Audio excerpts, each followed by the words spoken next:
Good morning friends. तो आज हम लोग इंडियन पॉलिटी एकदम स्टार्टिंग से पढ़ेंगे।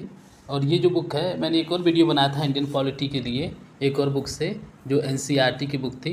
लेकिन ये जो बुक है इसमें और अच्छे तरीके से दिया हुआ है और बहुत अच्छे से समझ में आएगा आपको।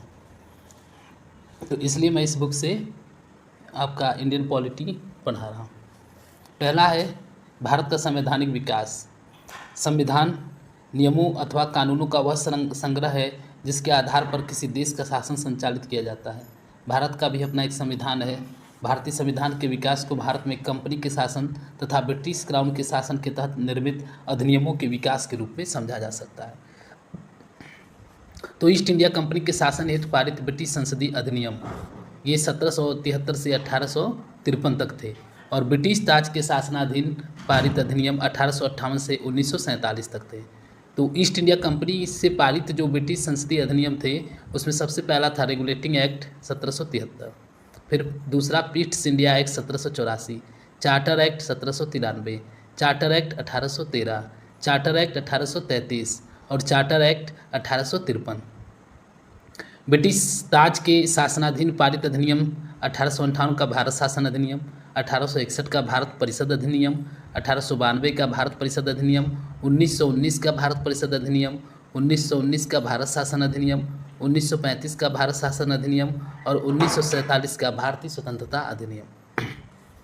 अब एक एक करके हम ये सारे एक्ट पढ़ेंगे और ये एक्ट आपके एग्ज़ाम में आते रहते हैं। देखिए, पहला है 1773 का रेगुलेटिंग एक्ट। तो इस अधिनियम के द्वारा भारत ने ईस्ट इंडिया कंपनी के शासन पर ब्रिटिश सरकार का नियंत्रण स्थापित किया गया। इस अधिनियम के तहत बंगाल के गवर्नर को बंगाल का गवर्नर जनरल पद नाम दे दिया गया। मतलब पहले जो हम बंगाल का गवर्नर बस कहते थे, तो इस अधिनियम के द्वारा बंगाल का अब वो गवर्नर जनरल पद नाम दिया गया। और उसके सहायता के लिए 4 सदस्यीय कार्यकारी परिषद का भी गठन किया गया, जिनका कार्यकाल 5 वर्ष निर्धारित किया गया। और इस व्यवस्था के तहत वारेन हेस्टिंग्स बंगाल का प्रथम गवर्नर जनरल बना तथा फ्रांसिस क्लेवरिंग, मानसन और बॉरवेल काउंसिल के सदस्य नियुक्त हुए। इस व्यवस्था के तहत मद्रास और मुंबई के गवर्नर को बंगाल के गवर्नर जनरल के अधीन कर दिया गया। मतलब जो मद्रास और मुंबई के जो गवर्नर थे, जो अलग देखते थे, इनको बंगाल के गवर्नर जनरल के अब अधीन कर दिया गया। तो 1773 के रेगुलेटिंग एक्ट के तहत 1774 से बंगाल मतलब कोलकाता में एक हाई कोर्ट की स्थापना की गई, जिसमें एक मुख्य न्यायाधीश तथा 3 अन्य न्यायाधीश थे। नोट, इस उच्चतम न्यायालय के प्रथम मुख्य न्यायाधीश सर एलिजा इम्पे थे, जबकि 3 अन्य न्यायाधीशों में चैम्बर्स, लिमेस्टर तथा हाइड थे। तो पहला जो हाई कोर्ट की जो पहली बार स्थापना हुई वो 1773 के रेगुलेटिंग एक्ट के तहत हुई और 1774 ईस्वी में बंगाल कोलकाता में हुई। इस व्यवस्था के तहत कंपनी के कर्मचारियों को निजी व्यापार करने तथा भारतीयों से उपहार लेने से प्रतिबंधित किया गया। मतलब अब जो कंपनी के कर्मचारी थे वो निजी व्यापार नहीं कर सकते थे और ना ही किसी भारतीय से उपहार ले सकते थे। इस अधिनियम के तहत कंपनी द्वारा भारत की राजस्व, नागरिक और सैन्य संबंधी समस्त सूचनाएं ब्रिटिश सरकार को देना अनिवार्य कर दिया गया। अब इसके बाद एक आता है एक्ट ऑफ सेटलमेंट 1781 ईस्वी में। मतलब रेगुलेटिंग एक्ट की जो थोड़ी बहुत कमियां रह गई थी तो उनको दूर करने के लिए लाए गए इस अधिनियम के तहत कोलकाता की सरकार को अब बंगाल, बिहार तथा उड़ीसा के लिए भी विधि बनाने का अधिकार प्रदान किया गया। मतलब कोलकाता की जो गवर्नमेंट है वो बंगाल, बिहार और उड़ीसा में भी नियम बना सकती है। तो 1784 का अब ईस्ट इंडिया एक्ट देखिए। इसके तहत भारत में कंपनी के कार्यों एवं प्रशासन पर ब्रिटिश सरकार का पूर्ण नियंत्रण स्थापित हुआ। इसके द्वारा कंपनी के व्यापारिक एवं राजनीतिक कार्य को एक दूसरे से अलग कर दिया गया। भारत में कंपनी द्वारा शासित क्षेत्र को पहली बार ब्रिटिश आधिपत्य का क्षेत्र कहा गया। इस एक्ट के तहत भारत में द्वैध शासन की शुरुआत हुई, जो 1858 ईस्वी तक विद्यमान रही। कंपनी के वाणिज्य संबंधी मामलों की देखरेख के लिए एक निदेशक मंडल, बोर्ड ऑफ डायरेक्टर की अनुमति दी गई, परंतु राजनीतिक मामलों के लिए एक नियंत्रण बोर्ड, बोर्ड ऑफ कंट्रोल का गठन किया गया। तो मतलब वाणिज्यिक मामलों के लिए बोर्ड ऑफ डायरेक्टर बना और राजनीतिक मामलों के लिए बोर्ड ऑफ कंट्रोल बना इस 1784 के ईस्ट इंडिया एक्ट में। अब देखिए 1786 का अधिनियम। इस अधिनियम के द्वारा गवर्नर जनरल को विशेष परिस्थितियों में अपनी परिषद के निर्णय को निरस्त करने का अधिकार प्रदान किया गया। गवर्नर जनरल को प्रधान सेनापति की शक्तियां भी प्रदान की गई और ये दोनों अधिकार सर्वप्रथम लॉर्ड कॉर्नवालिस ने प्राप्त किया।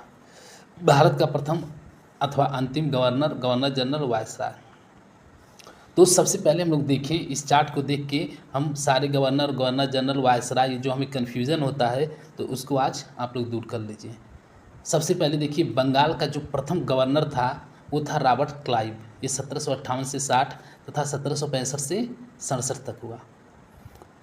फिर बंगाल का जो गवर्नर के बाद से बंगाल का गवर्नर जनरल, तो ये गवर्नर जनरल था वारेन हेस्टिंग्स, और यही अंतिम गवर्नर भी था बंगाल का। यदि आपसे पूछे अंतिम गवर्नर कौन था तो ये वारेन हेस्टिंग्स था। और अब क्योंकि इसको ही फिर गवर्नर जनरल बना दिया गया, तो बंगाल का प्रथम गवर्नर जनरल की जब बात करेंगे तो वारेन हेस्टिंग्स।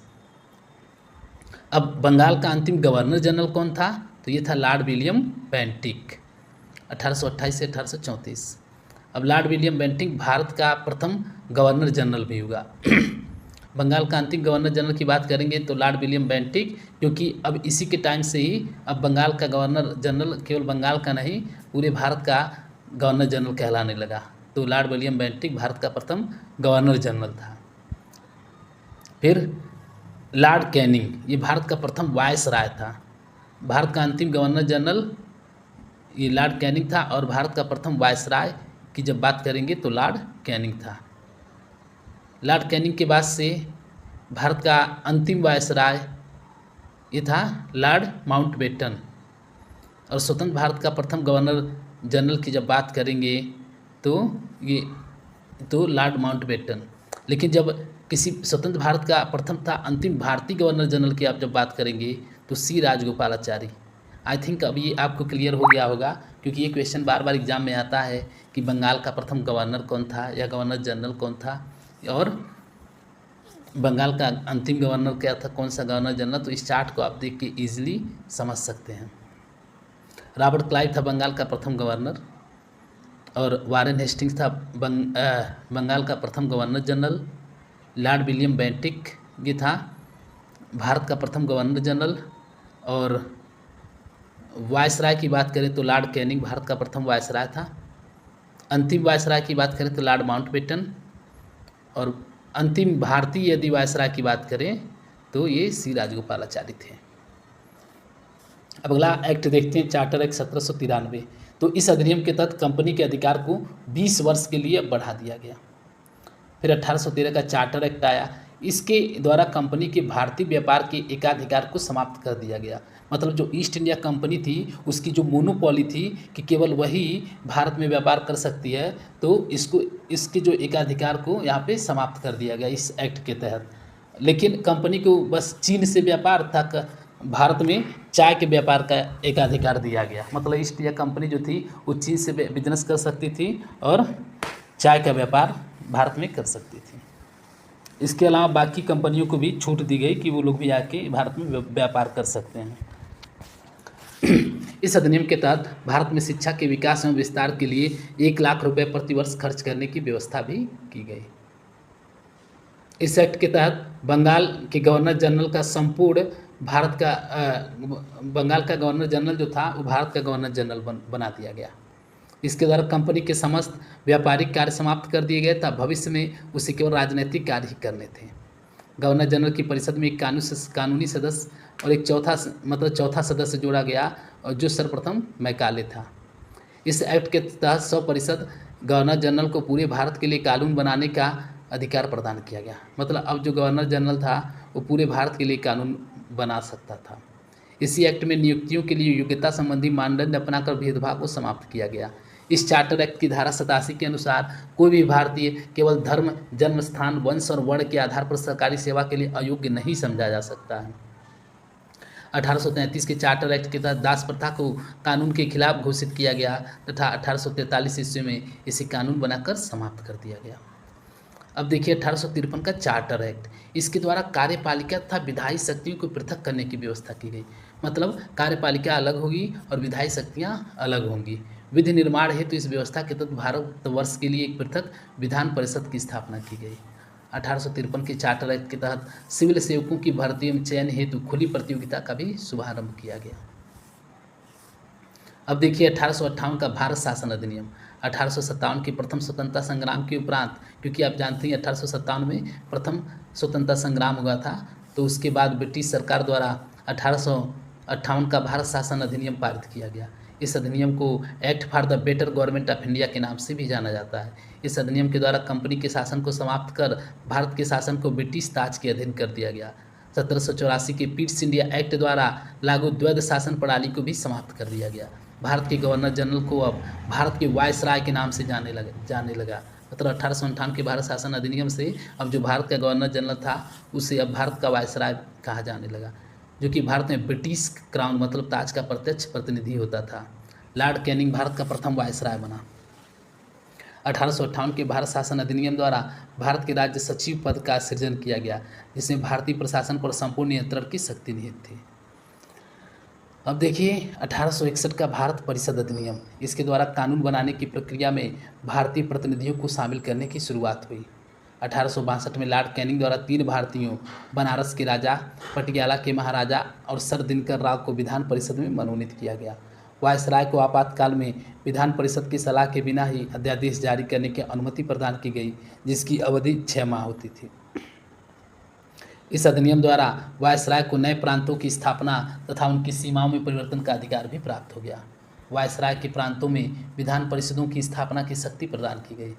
1862 में बंगाल, 1866 में उत्तर पश्चिम सीमा प्रांत तथा 1897 में पंजाब विधान परिषदों का गठन किया गया।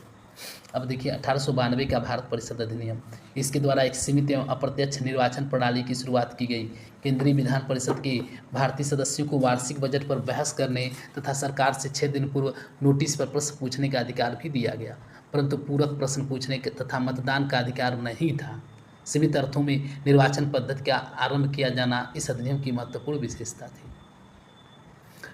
1909 का भारत परिषद अधिनियम। इसे मार्ले मिंटो सुधार के नाम से भी जाना जाता है। लॉर्ड मिंटो तत्कालीन वायसराय था तथा जॉन मार्ले राज्य सचिव थे।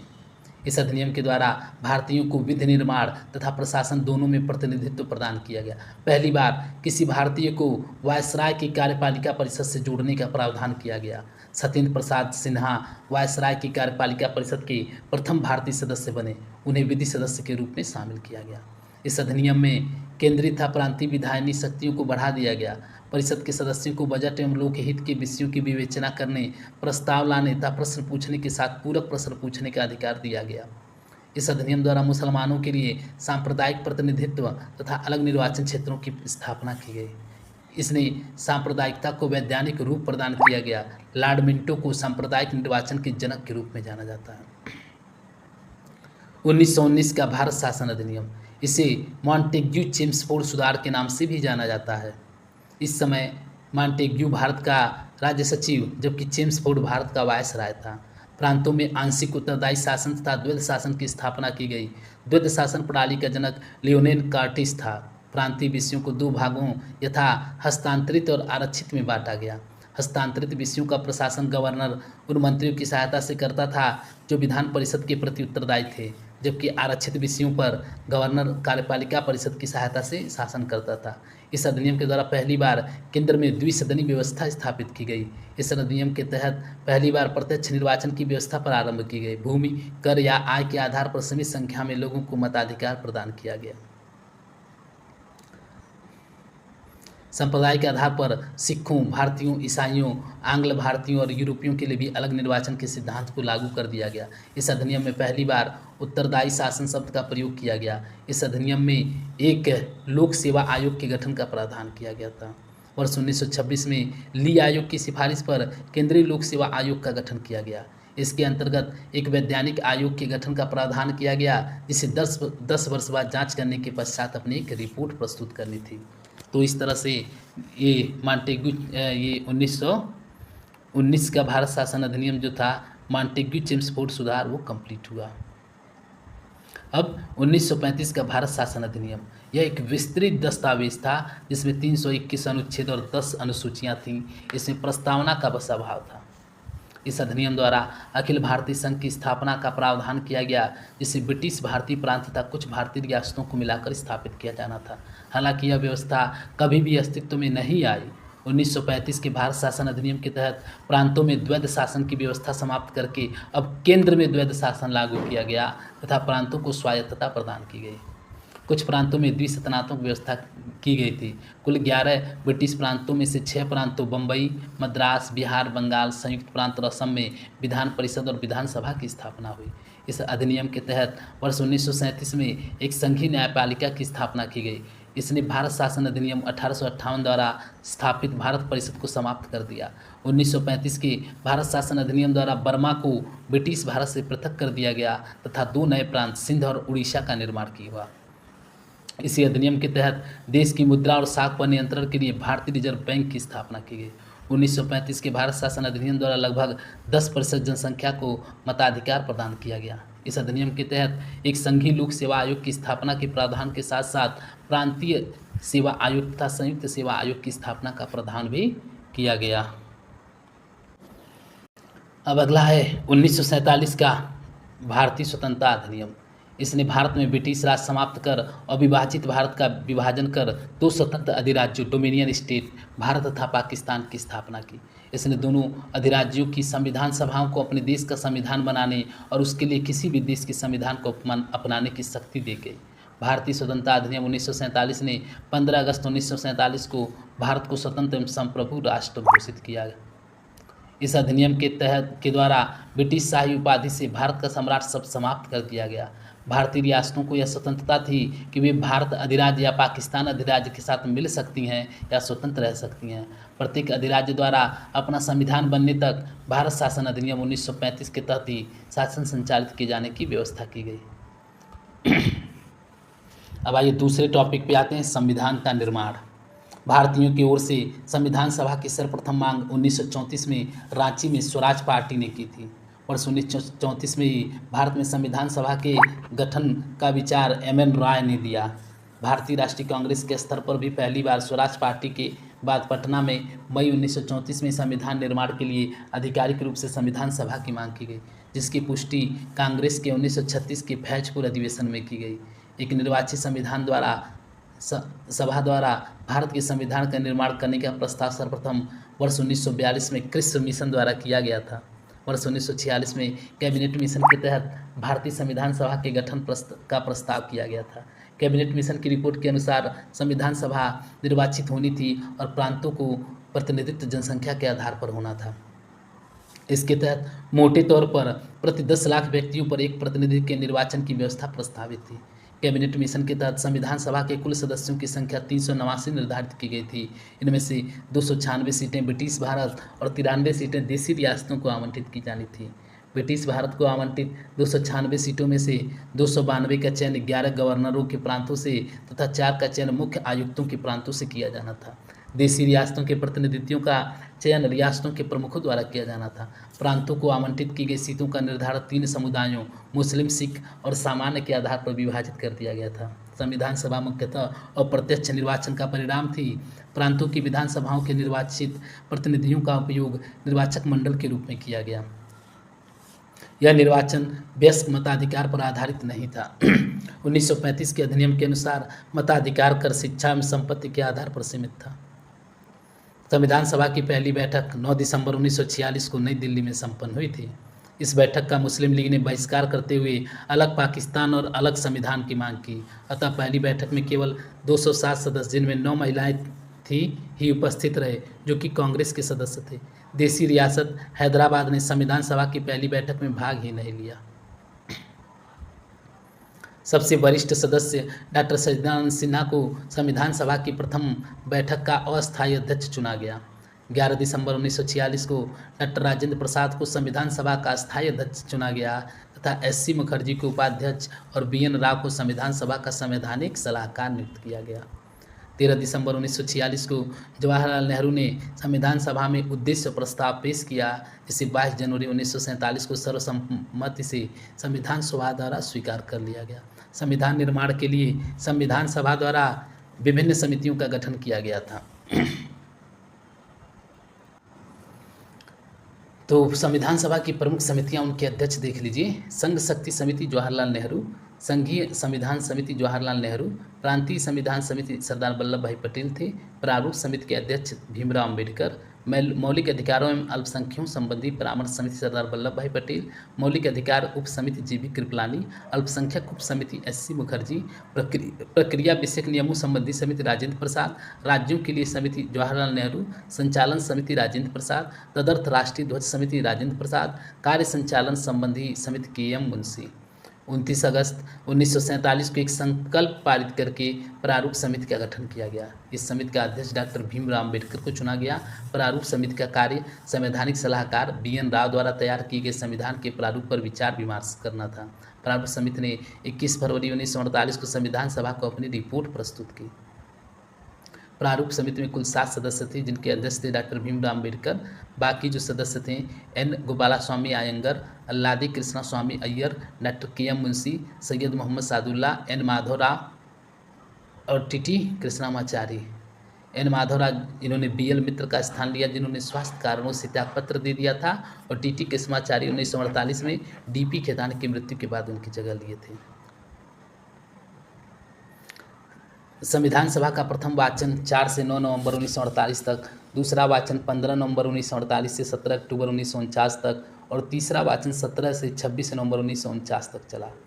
भारतीय संविधान के निर्माण और उसके अंगीकृत होने तक कुल 11 अधिवेशन, कुल अवधि 165 दिन हुए थे, जिनमें से 114 दिन संविधान के प्रारूप पर विचार किया गया था।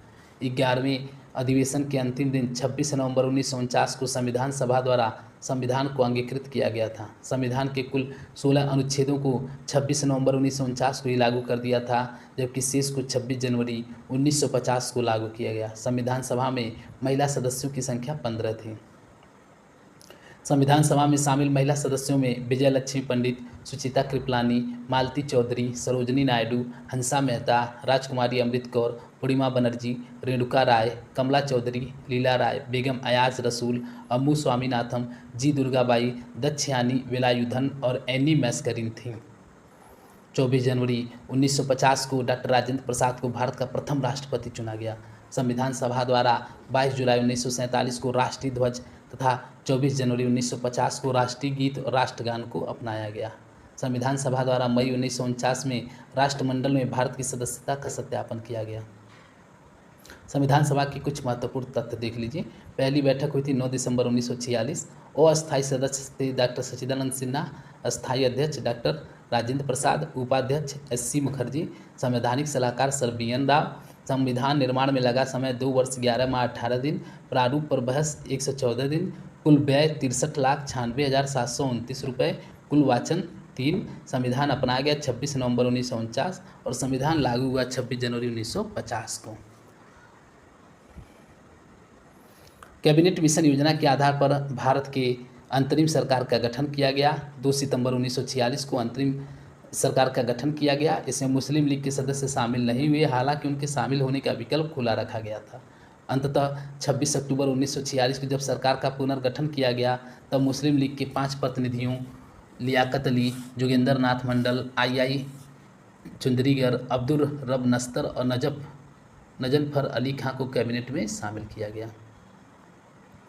अंतरिम मंत्रिमंडल 1946। जवाहरलाल नेहरू उपाध्यक्ष थे। विदेश व राष्ट्रमंडल संबंधी मामले सरदार वल्लभ भाई पटेल, सूचना एवं प्रसारण तथा गृह मंत्रालय, सी गोपालाचारी शिक्षा मंत्रालय, लियाकत अली वित्त मंत्रालय, जोगेंद्र नाथ मंडल विधि, आसफ अली रेल, डॉक्टर राजेंद्र प्रसाद खाद्य एवं कृषि, डॉक्टर C.H. भाभा कार्य खनन एवं शक्ति, बलदेव सिंह रक्षा मंत्री, आई चुंदरीगर वाणिज्य, अब्दुल रब नस्तर संचार डाक एवं वायु विभाग, नजनफर अली खां स्वास्थ्य, जगजीवन राम श्रम।